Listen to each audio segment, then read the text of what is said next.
રાજુ બેટા તે ફીસ જમા કરી? હા સાહેબ, 2 મહિનાની એડવાન્સમાં જમા કરી નાખી. એ તારી? સાહેબ આવતા મહિને 2 ભેગી આપી દઈશ. કાંઈ વાંધો નહીં.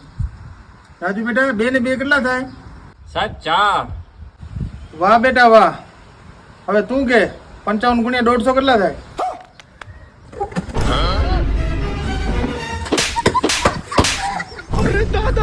ચાલો ગધેડો. હા તું કે બેટા કેટ નો સ્પેલિંગ શું છે?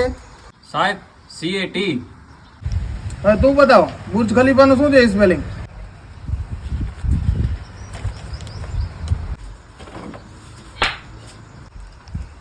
એક નંબરનો ડફોડ.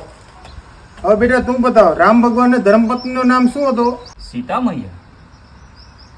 વાહ બેટા વાહ. આવા અઘરા સવાલના જવાબ કેવી રીતના આપે છે તું? હવે તું બતાવ રાવણના માસીના દીકરાનું નામ શું હતું? સાહેબ મને નથી ખબર. કાલે ફી જમા કરાવી નાખીશું.